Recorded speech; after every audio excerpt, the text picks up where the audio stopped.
முதற்கட்ட கருத்தை முன்வைக்க நாம் தமிழர் கட்சியின் செய்தி தொடர்பாளர் மருத்துவர் கார்த்திகேயனை பேச அன்போடு அழைக்கிறேன். முதற்கட்டமாக நம்பிக்கையின் உச்சமாக நாம் தமிழர் கட்சி ஏன் இருக்கிறது என்பதை பதிவு செய்ய விரும்புகிறேன். ஏன் ஒருத்த மேல எப்ப நமக்கு நம்பிக்கை வரும்? ஒருத்த மேல நம்பிக்கைன்னு நமக்கு ஒருத்தனுக்கு வரணும்னா ஒண்ணு, அவன் சொன்ன சொல் தவற மாட்டான்பா அப்படிங்கிறது இருக்கும். அப்படியாக நாம் தமிழ் கட்சி ஒரு விதத்தை சொல்லுகிறது என்றால் அந்த சொல்லில் இன்று வரை தவறாமல் அப்படியே நிற்கிறதா என்றால் நிற்கிறது. எங்க கட்சி ஆரம்பித்த முதல் கூட்டத்தில் அண்ணன் சீமான் அவர்கள் சொன்னார், இங்க இருக்கக்கூடிய திராவிட கட்சிகளோடும் இங்க இருக்கக்கூடிய தேசிய கட்சிகளோடும் ஒருபோதும் கூட்டணி இல்லை அப்படிங்கறத சொன்னார். சொன்னபடி நின்னார். நாங்கள் இங்கே ஆணையும் பெண்ணையும் சமமாக பார்ப்போம் என்று சொன்னால் சொன்னபடி நின்னார். 50% இடஒதுக்கீடை நீங்கள் யாரும் கற்பனை கூட செய்து பார்க்க முடியாத இடத்தில் களத்தில் செய்து கொண்டிருக்கிறது நாம் தமிழர் கட்சி. அதனால் சொன்னதை செய்வதால் அண்ணன் நாம் தமிழர் கட்சியும் அண்ணன் சீமான் அவர்களும் மக்கள் மத்தியிலே அவ்வளவு தூரம் நம்பிக்கையை பெற்றுக் கொண்டிருக்கிறார்கள். இரண்டாவதாக, ஒருத்தன் நம்பிக்கையை பெற வேண்டும், அதுவும் அரசியல் களத்தில் நம்பிக்கையை பெற வேண்டும் என்றால் எதிர்காலத்தை நோக்கி சிந்திக்க வேண்டும்.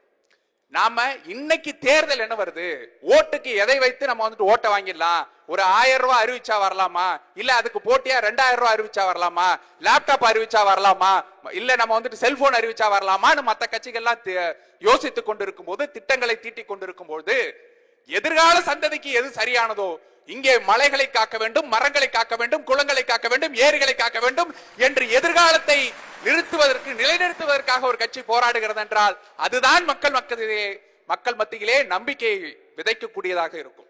மூன்றாவதாக, களத்தில் யார் வந்து நிற்கிறார்கள் என்பதுதான் மக்களிடத்திலே நம்பிக்கையை கொண்டு போய் சேர்க்கும். களங்களிலே நின்று மக்களோடு எந்த போராட்டமா இருந்தாலும் முதலாளாக நின்று ஓடோடி வந்து நிற்பவர் ஓடி போபவர் அல்ல. ஓடோடி வந்து நிற்பவர் யார் என்றால் அண்ணன் சீமானும் நாம் தமிழர் கட்சியினரும் தான். ஏன் அப்படின்னா நேற்று வரை போராட்டங்களில் ஈடுபட்டு கைதாகி இங்கே இருக்கக்கூடிய அரசியல் அழுத்தங்களுக்கு நீ கைது பண்ண போறியா, முதல்ல என்ன கைது பண்ணு, அப்புறம் நீ மக்கள் மீது கை வைன்னு சொல்லக்கூடியது இருக்குல்ல, அதுதான் ஒரு தலைவன் என்ற நம்பிக்கையை எங்க மக்கள் மத்தியில கொடுக்கும். இது எதுவுமற்று நாம் தமிழ் கட்சியின் மீது ஆர்வம் கொண்டு அண்ணன் சீமானவர்கள் மேடை ஏறும்போது லட்சக்கணக்கான இளைஞர்கள் கூடி நிற்கிறார்கள் என்றால் அது நம்பிக்கை என்ற ஒற்றை சொல்லால் தான் கூடி நிற்கிறார்கள். இல்ல, இப்போ நம்பிக்கை என்ற ஒற்றை சொல்லால் தான் கூடி நிற்கிறார்கள். உங்களை விட விஜய்க்கு இப்ப அதிகமா கூட்டம் கூடிக்கிட்டு இருக்கு. மாற்றுன்னு அததான் சொன்னேன். திரைக்கவர்ச்சி மூலமாக கூடும் கூட்டமும் இருக்கிறது, புகழ் வெளிச்சத்துக்காக கூடிய கூட்டமும் இருக்கிறது. அவர்கள் இருப்பார்கள். நீங்கள் தாவேக்காவை நீங்க சொல்லணும்னாக்க அவங்க எதற்காக கட்சி ஆரம்பித்தார்கள் அப்படிங்கிறது உங்களுக்கு தெரியும். அவர்களை நம்பி எல்லோரும் வருவார்கள், நாங்கள் ஆட்சியிலும் பங்கு அதிகாரத்திலும் பங்குன்னு சொன்னாங்க. நம்பிக்கையை பெற்றிருந்தார்களே என்றால் இந்நேரம் ஒரு 10 பேராவது கூட்டணிக்குள்ள போயிருக்கணும். ஒருத்தராவது போயிருக்கிறாங்களான்னு பாருங்க. அப்போ அரசியல்வாதிகளே நம்பாத போது பொதுமக்கள் எப்படி நம்புவார்கள் இருக்கு. மக்களோடு போராட்டங்களில் ஈடுபடக்கூடிய, மக்களோடு நிற்கக்கூடிய நாம் தமிழர் கட்சியோடு அதை ஒப்பிடாதீர்கள். அது எங்களை இழிவுபடுத்துவதாக இருக்கிறது. எங்கள் இனத்தை கொன்றொழித்த காங்கிரஸ், அந்த காங்கிரசின் கையிலே முழுவதுமாக ரத்த கரை பிடிந்து, அந்த ரத்த கரை முழுவதுமாக சீழ்பிடித்து சீழ்கையாக இருக்கிற இந்த காங்கிரஸோடு கூட்டணிக்காக ஏங்கிக் கொண்டு சீழ்கை சின்னத்தை தூக்கி கொண்டு நீங்கள் வருவீர்களே, ஆனால் ஒருபோதும் மக்களை உங்களை நம்ப மாட்டார்கள், ஒருபோதும் நம்ப மாட்டார்கள். அதை நான் சொல்லி முடிக்கிறேன். அடுத்ததாக, சொன்ன சொல்லில் நிற்பவர்கள் அப்படிங்கறத எடுத்து பார்த்தோம்னாக்க மற்ற கட்சிகள் நம்ம சொல்லணும் இல்லையா, நாம் தமிழ் கட்சி எப்படி சொன்ன சொல்லில் நிற்கிறதுங்கிறத நம்ம சொல்லிட்டோம், மற்ற கட்சிகள் நிக்குதாங்கிற சொல்லணும்ல. திமுக எடுத்துக்கோங்க, நாங்கள் வந்தால் இளம் விதவைகள் அதிகமாயிட்டாங்க இல்லையா, இங்கே மொத்த இந்தியாவிலேயே இளம் விதவைகள் தமிழ்நாட்டில் தான் அதிகமா இருக்கிறாங்க. நாங்கள் வந்தால் டாஸ்மார்க்கை மூடுவோம், நாங்கள் வந்தால் எங்கள் கட்சிக்காரர்கள் நடத்தக்கூடிய சாராய ஆலைகளை மூடுவோம் எல்லாம் சொல்லிட்டு இப்ப பண்ணீங்களா? இப்ப இளம் விதவைகள்லாம் என்ன ஆனாங்க? தாலி கட்டிட்டு திரும்ப வந்துட்டாங்களா? இந்த கேள்வி இருக்குல்ல. அப்போ மக்கள் மத்தியில நீங்க சொல்லக்கூடிய சொல்லுக்கும் செயலுக்கும் என்ன வித்தியாசம் இருக்கிறது? நீங்க கொடுத்த கொள்கையில, நீங்க கொடுத்த தீர்மானங்கள்ல, நீங்க கொடுத்த வாக்குறுதிகள்ல நிக்கிறீங்களா? அதுதான் கேள்வி. இப்போ பாஜகவை நாங்கள் எதிர்ப்போம். எப்போ? மோடி அவர்களை பாக்குற வரைக்கும். மோடி இறங்கி வர்றாருன்னா வெள்ளக்கொடையை பிடிச்சிட்டு நின்றோம். ரெண்டாவது, அதிமுக சொன்ன சொல்லல நிக்குதா அப்படின்னு எடுத்து பாத்தீங்கன்னாக்க அதிமுக என்ன சொல்லிச்சு? 2024 தேர்தல்ல நாங்கள் பாஜகவோட கூட்டணி வைக்க மாட்டோம், சிறுபான்மையினரை இனிமேல் ஏமாற்ற மாட்டோம், பாஜகவோட கூட்டணி வைத்தால் இங்கே தமிழகத்துக்கு அவர்கள் அநீதிகளை இழைக்கிறார்கள் சொன்னாங்க. சொன்னாங்களா இல்லையா? பாஜக இருக்கிறதுனால தாங்க நாங்க தோத்து போறோம், அந்த கூட்டணி வச்சதுனாலதான் தோத்து போறோம். நாங்க இப்ப 24க்கும் 26க்கும் இடையில ஏதாவது மாறிடுச்சா? இல்ல பாஜக தன்னுடைய நிலைப்பாட்டை மாறிக்கொண்டதா? ஆனால் கூட்டணிக்குள்ள கூட்டு வந்துகிட்டு நாங்கள் தூக்கி கொண்டு வருகிறோம், பெரிய கூட்டணி அமைச்சிட்டோம், பெரிய கூட்டணி அமைச்சிட்டோம்னாக்க மக்கள் உங்கள் மீது எப்படி நம்பிக்கை கொள்வார்கள்? நானும் தம்பியும் சேர்ந்தா தமிழ்நாட்டுல புரட்சி ஏற்படுத்த போறோம் அப்படின்னு சொன்னீங்களா ஐயா? இல்ல, உங்களுக்கு ஒரு கருத்து, இவங்களுக்கு ஒரு கருத்து. உண்மையிலேயே நேர்மையாக பதில் சொல்லுவோம், நேர்மையாக பதில் சொல்லுவோம், நேர்மையாகவே பதில் சொல்லுவோம். விஜய் அவர்கள் அண்ணன் சீமான் வீட்டுக்கு வந்து பார்த்தாரா அல்லது அண்ணன் சீமான் விஜய் அவர்கள் வீட்டுக்கு போய் பார்த்தாரா? இந்த கேள்விக்கு பதில் சொல்லுங்க. அப்போ யார் எங்களோடு வந்து கூட்டணிக்காக ஏங்கிக் கொண்டிருந்தார்கள் உங்களுக்கு தெரியும்.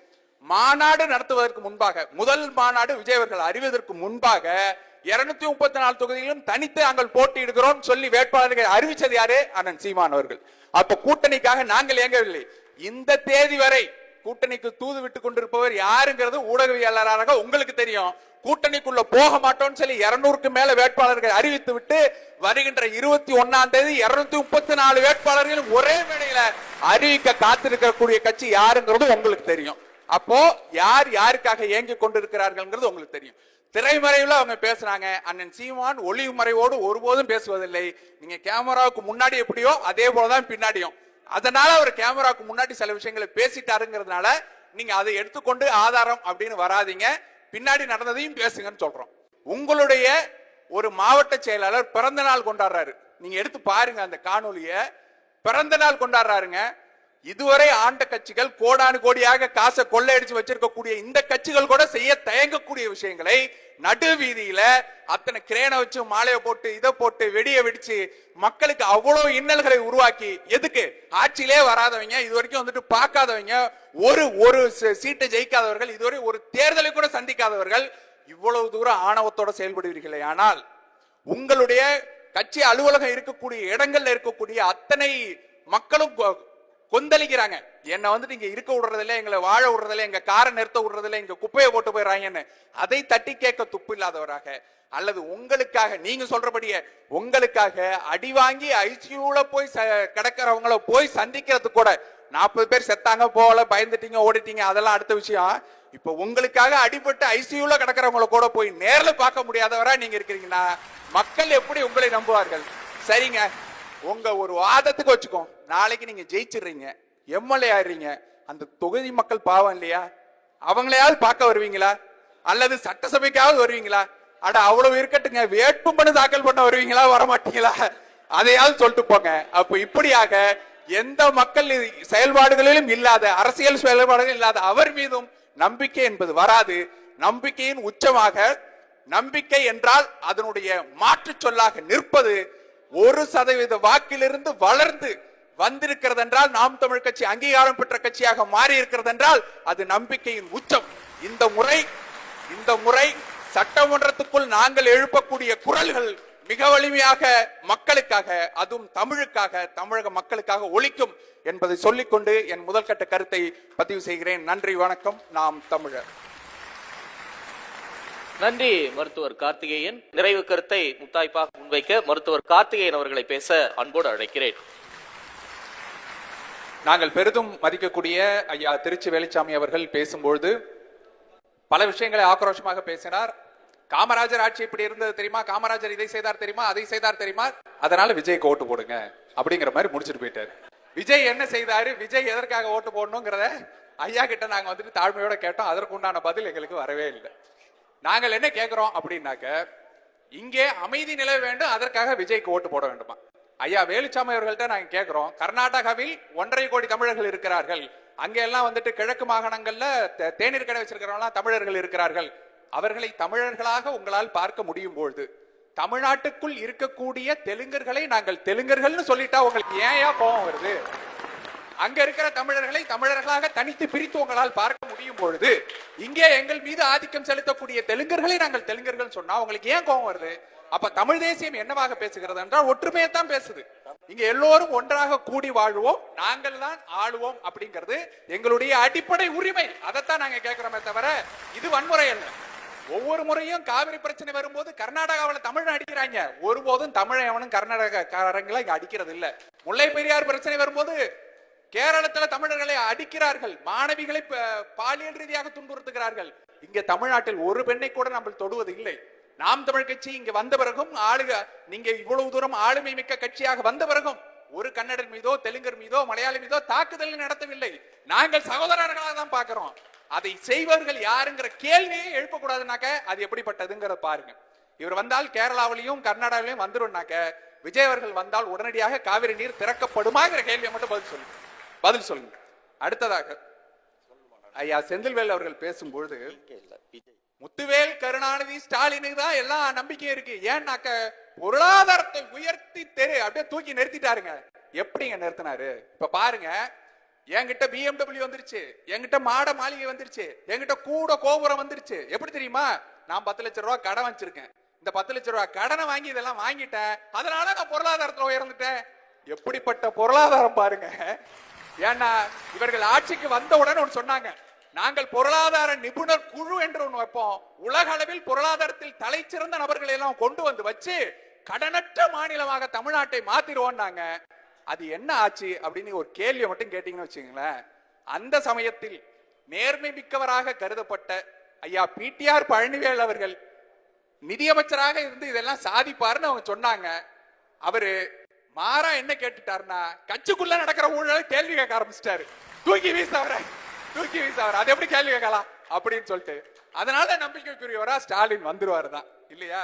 மோடி வந்துட்டு ஒப்பந்தம் போட்டுட்டாருங்க அப்படிங்கிற மாதிரி சொல்றாங்க. நாங்க கேள்வி கேட்கிறோம், தமிழ்நாட்டிலிருந்து நீங்கள் போய் நாடு நாடா போய் தனியார் முதலாளிகள்லாம் இங்க வாங்க முதலீடு பண்ணுங்கிறீங்களே, அந்த தனியார் முதலாளிகளோடு போட்ட ஒப்பந்தத்தை நீங்கள் வெள்ளை அறிக்கையாக கொடுக்க தயாரா இருக்கீங்களா? எங்கள் நாட்டின் மீது, எங்களுடைய நிலங்களின் மீது, வளங்களின் மீது நீங்க என்னவெல்லாம் போட்டு வச்சிருக்கீங்கிறத வெள்ளை அறிக்கையாக கொடுக்க தயாரா இருக்கீங்களான்னு கேட்டா, அது வந்துட்டு என்னதுங்க, நீதி கிடையாது, அது வந்துட்டு இங்க மரபு கிடையாது, அதனால நாங்க வெளியிட மாட்டோம் அப்படின்ட்டீங்க இல்லையா? இப்படியாக சொல்லிட்டு போயிட்டே இருப்பாங்க. நம்ம மீது போற போக்குல ஒரு விமர்சனம் என்னன்னாக்க, சீமான் அவர்கள் அவர் கொள்கை என்னவா இருந்தாலும் என்னை எதிர்த்தே பேசினாலும் விஜய் அவர்களை ஆதரிப்பேன் அப்படிங்கிற மாதிரி அண்ணன் சீமான் அவர்கள் சொல்லிட்டாரு அப்படின்னு. அப்படியே வந்துட்டு அதற்கு முன்னோக்கி ஒரே ஒரு 5 நிமிஷம் முன்னாடியே அந்த வீடியோவை பார்த்திருந்தாருன்னா அவருக்கு தெளிவு கிடைச்சிருக்கும். அதை செலக்டிவா கட் பண்ணிட்டு பார்த்துட்டு போயிருவாங்க. ஏன்னா வாட்ஸ்அப்ல மட்டுமே பாக்குறதுனால அண்ணனோட பேச்சா அதெல்லாம் பார்க்க மாட்டாங்க. அண்ணன்ட்ட கேள்வி எழுப்பப்படுது, உங்களுடைய கொள்கைகளை அப்படியே திருடிக்கிட்டாரே, உங்களோட கட்சி கொடியை அப்படியே எடுத்துக்கொண்டாரே அப்படின்னு கேள்வி கேட்கும் போதுதான் அவரோட கொள்கை என்ன வேண்டாங்க இருக்கட்டும், எனக்கு எதிர்த்து கூட அரசியல் பண்ணட்டும், ஆனால் புதிய சக்தியாக வரும்போது என் தம்பியை ஆதரிப்பேன் அப்படின்னு சொன்னார். ஆனா மேடையில ஏறி நின்னுட்டு இவரதான் எங்களுக்கு கொள்கை தலைவர், தமிழ் தேசியமும் திராவிடம் 2 கண்ணு, இங்க ஒரே மண்ணு, இவர மண்ணுன்னு சொன்னா நீ அண்ணனா இருந்தாலும் தம்பியா இருந்தாலும் தூக்கி போட்டு மிதிரா அப்படிங்கிறது தமிழ் தேசியத்தின் சித்தாந்தம். அதே போலதான் 41 பேர் மரணம் செத்து போயிட்டாங்க. செத்தவுடன் முதல் ஆளாக குரல் கொடுத்தது யார்? அண்ணன் சீமான் தான். என்னன்னு குரல் கொடுத்தாரு? என் தம்பிக்கும் இந்த மன வருத்தம் இருக்கும், அவரை யாரும் காயப்படுத்த கூடாது, இங்க எல்லா கட்சியினரும் ஒன்னா நிக்கணும், இது வந்துட்டு ஒரு பேரிழப்பு, பேர் விபத்து அப்படின்னு சொல்லி ஆதரவு கொடுத்தது அண்ணன் சீமான் தான்.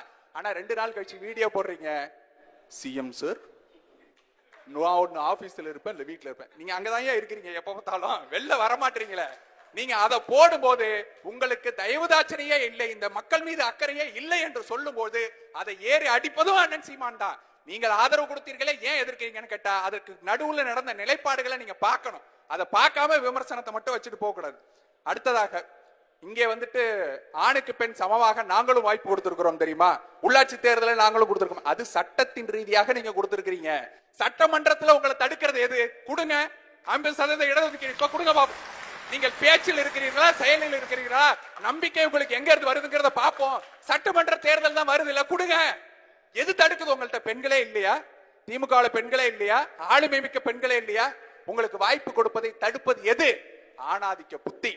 நீங்க சொல்றீங்கல்ல, ஈவேரா வந்தார் பெண் ஆதிக்கத்தை வந்துட்டு ஆணாதிக்கத்தை ஒழித்தார்னு, ஒழிச்சு காட்டுங்க, ஒரே முறை ஒழிச்சு காட்டுங்க. உங்க கையில் அதிகாரம் இருக்குல்ல, ஒழிச்சு காட்டுங்கன்னு நாங்க கேட்கிறோம். திருநங்கையர்களுக்கு நாங்கள் தான் திருநங்கைங்கிற வார்த்தையே கொடுத்தோம், வார்த்தையை கொடுத்தீங்க, ஏன் வாய்ப்பு கொடுக்க மாட்டீங்க?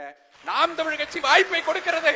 ஒவ்வொரு முறையும் சட்டமன்ற தேர்தல் வரும்போது நீங்கள் திருநங்கையாக மாற்றுப்பாலினமாக ஒடுக்கப்பட்டவர்களை கொண்டு வந்து வாய்ப்பை கொடுக்கிறது. பட்டியல் இனத்தவராக நீங்கள் ஒதுக்கி வைத்திருக்கக்கூடியவர்கள் பொது சமூகத்தில் பொது தொகுதியில் கொண்டு வந்து நிறுத்துகிறது. இதை வெறும் சொல்லாக அல்ல செயலாக காட்டுகிறது. எப்படி காட்டுது அப்படின்னாக்க, எல்லா சாதியினரையும் எங்க நிறுத்தினாலும் வாக்கை சரிசமமாக வாங்க முடியும். ஒவ்வொரு தொகுதியிலையும் சரிசமமான வாக்குகளை வாங்குவதன் மூலமாக காட்டுகிறது. ஆணும் பெண்ணும் நிகர் என்று எப்படி காட்டுகிறதுனா, ஆண் வேட்பாளர்கள் எந்த அளவுக்கு வாக்கு சதவீதத்தை வாங்குகிறார்களோ அதை விட ஒருபடி மேலே பெண் வேட்பாளர்களை இங்கு வாங்க முடியுங்கிறத நிரூபிச்சு காமிக்கிறது மூலமாக அதை செயலில் காட்டுகிறது நாம் தமிழ் கட்சி. இங்க திராவிடம் தான் எல்லாரும் தூக்கிட்டு வரும்போது கொள்கை ரீதியாக உடைத்து எறிந்து இங்க தமிழர்கள், இங்கே தமிழ் தேசியம் தான் எல்லாம், தமிழ் தேசியம் தான் எங்கள் சித்தாந்தம் என்று மீண்டும் மீண்டும் நிரூபித்துக் கொண்டிருக்கிறது. தோல்வி அடைந்த போதும் 1% போன ஒரு கட்சி இதுவரை வளர்ந்ததாக சரித்திரமே இல்லை. மீண்டும் மீண்டும் வளர்ந்து உங்கள் ஊடக மறைப்புகளுக்கெல்லாம் நீங்கள் வந்துட்டு நேஷனல் மீடியான்னு கூட்டு வந்து வச்சுட்டு, கான்க்ளேவ்னு கூட்டு வந்து வச்சுட்டு, ஒண்ணுமே இல்லாத 1% இல்லாத ஆட்கள் எல்லாம் கூட்டு வச்சு கொண்டு, ஊடகங்களை பார்த்து பயந்து ஓடக்கூடியவர்கள் எல்லாம் கூட்டு வச்சு கொண்டு நீங்க நடத்தி கொண்டு இருக்கும்போது, முதல்வர் வேட்பாளராக அறிவிக்கப்பட்டு 234 தொகுதிக்கும் தனிப்பட்ட முறையில வேட்பாளரை நிறுத்தி நிற்கக்கூடிய அண்ணனை நீங்கள் ஒதுக்கி இருந்தாலும், அந்த மறைவுக்கு பின்பு, அந்த மறைப்புகளுக்கெல்லாம் பின்பும் தான் நாம் தமிழ் கட்சி ஒவ்வொரு முறையும் ஏறி அடைக்கிறது. இந்த முறை தட்டுறோம், தூக்குறோம். நன்றி, வணக்கம். நாம் தமிழர். நன்றி மருத்துவர் கார்த்திகேயன்.